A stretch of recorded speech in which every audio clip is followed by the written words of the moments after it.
जय सिया राम। लक्ष्मी नारायण भक्ति चैनल में आप सभी का स्वागत है। कल की कथा में हमने सुना था कि महाराज मृगश्रम ऋषि वैश्य को हाथी की योनि से मुक्त किया और उसके बाद वे जल के भीतर खड़े होकर सूर्य नंदन यमराज की स्तुति करेंगे। तो यहाँ से वो स्तुति शुरू हो रही है। यम स्त्रियों को ओम शब्द का उच्चारण नहीं करना चाहिए। यम धर्मराज मृत्यु अनंत व्यवस्थक काल सर्वभूत क्षय औदुंबर द्रग नील परमेष्टि ब्रकोदर चित्र और चित्रगुप्त इन 14 नामों से पुकारे जाने वाले भगवान यमराज को नमस्कार है, जिनका मुख दाढ़ों के कारण विकराल प्रतीत होता है और टेढ़ी भौहों से युक्त आंखें क्रूरतापूर्ण जान पड़ती है, जिनके शरीर में ऊपर की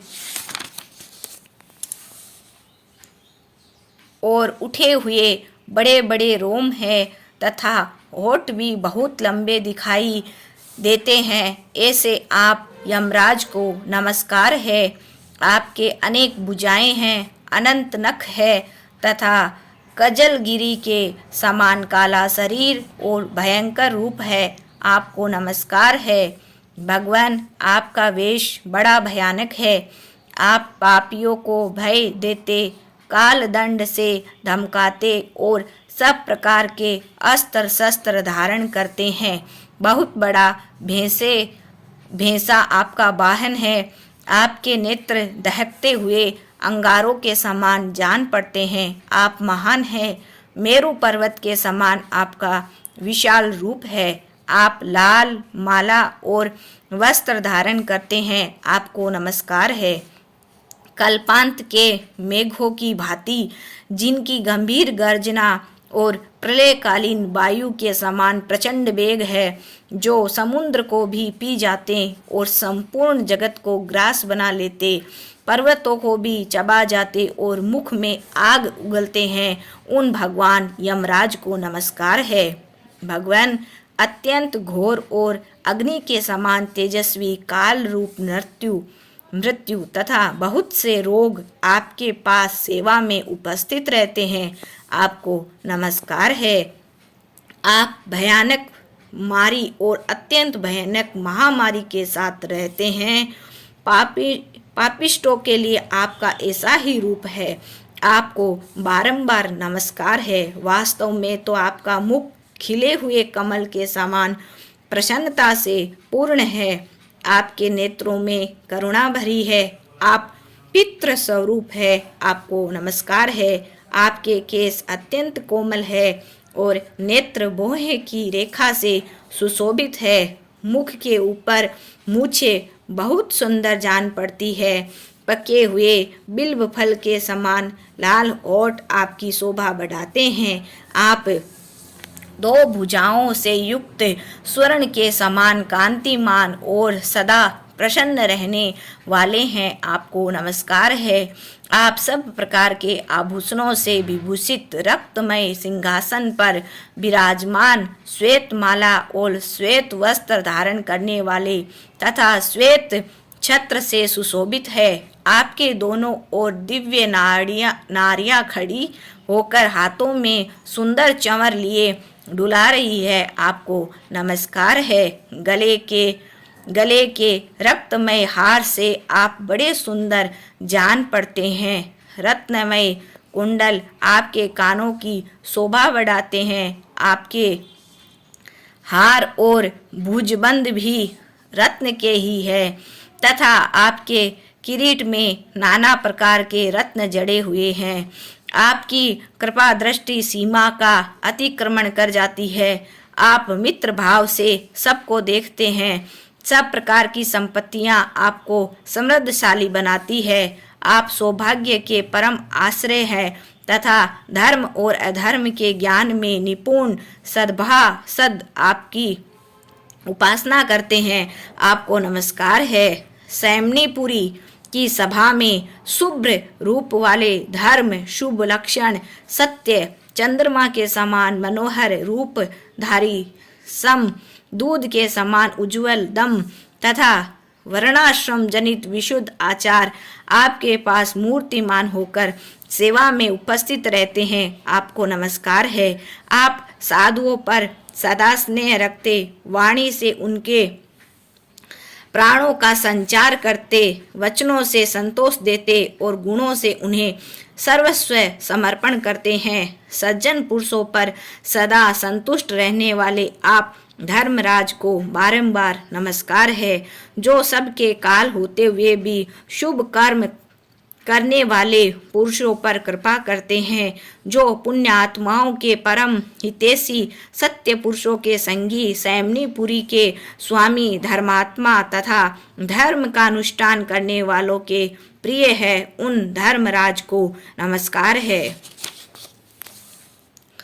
जिसकी पीठ पर लटके हुए घंटों की ध्वनि से सारी दिशाएं गूंज उठती है तथा जो ऊंचे ऊंचे सींगों और फुंकारों के कारण अत्यंत भीषण प्रतीत होता है, ऐसे महान भैंसे पर जो विराजमान रहते हैं तथा जिसकी 8 बड़ी बड़ी भुजाएं क्रमशः नाराज, शक्ति, मूसल, खड़ंग, गदा, त्रिशूल, पास और अंकुश से सुशोभित है, उन भगवान यमराज को प्रणाम है, जो 14 सत्पुरुषों के साथ बैठकर जीवों के शुभाशुभ कर्मों का भली भांति विचार करते हैं, साक्षियों द्वारा अनुमोदन कराकर उन्हें दंड देते हैं तथा संपूर्ण विश्व को शांत रखते हैं, उन दक्षिण दिशा के स्वामी शांत स्वरूप यमराज को नमस्कार है, जो कल्याण स्वरूप भयहारी, सोच, संतोष आदि नियमों में स्थित मनुष्यों के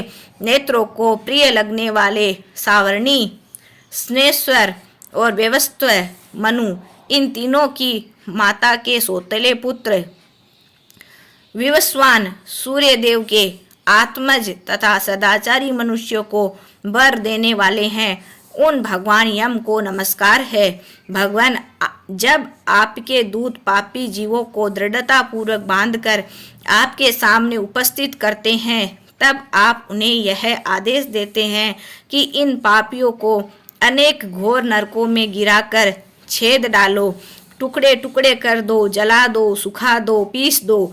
इस प्रकार की बातें कहते हुए यमुना जी के ज्येष्ठ भ्राता यमराज को प्रणाम है। जब आप अनंत रूप धारण करते हैं, उस समय आपके गोलाकार नेत्र किनारे किनारे से लाल दिखाई देते हैं। आप भीम रूप होकर भय प्रदान करते हैं। टेढ़ी भुहें के कारण आपका मुख वज्र जान पड़ता है।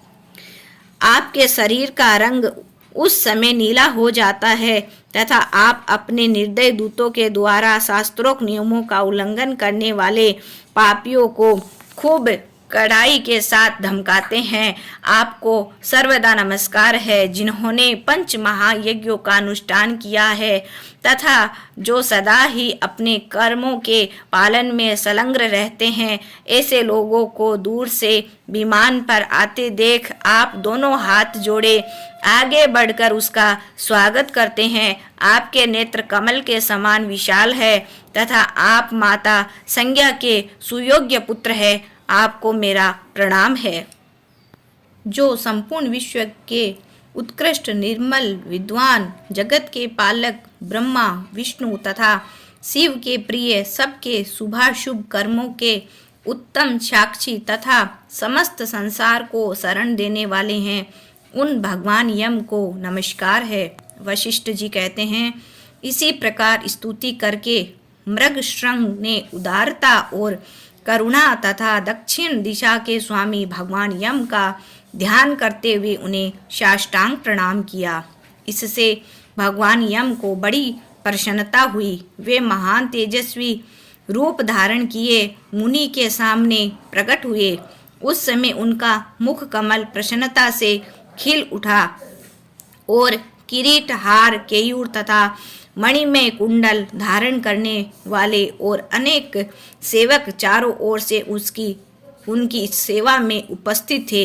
यमराज ने कहा, मुने, मैं तुम्हारे इस स्तोत्र से बहुत संतुष्ट हूँ और तुम्हें वर देने के लिए यहाँ आया हूँ। तुम मुझसे मनवांछित वर मांगो, मैं तुम्हें अभिष्ट वस्तु प्रदान करूँगा।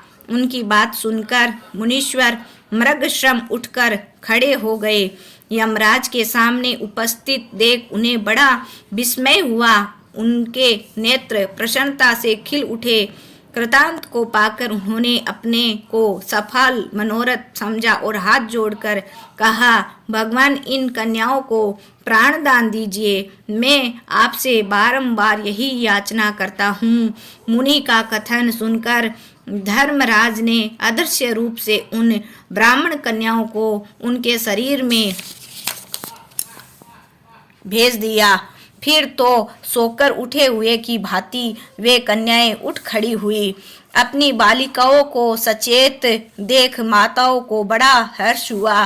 कन्याएं पहले की ही भांति अपना अपना वस्त्र पहनकर माताओं को बुला उनके साथ अपने घर गई। वशिष्ठ जी कहते हैं, इसी प्रकार विप्रवर मृगश्रम को वरदान दे यम देवता अपने पार्षदों के साथ अंतर्ध्यान हो गए। इधर ब्राह्मण भी यमराज से वर पाकर बड़ी प्रसन्नता के साथ अपने आश्रम को लौटे।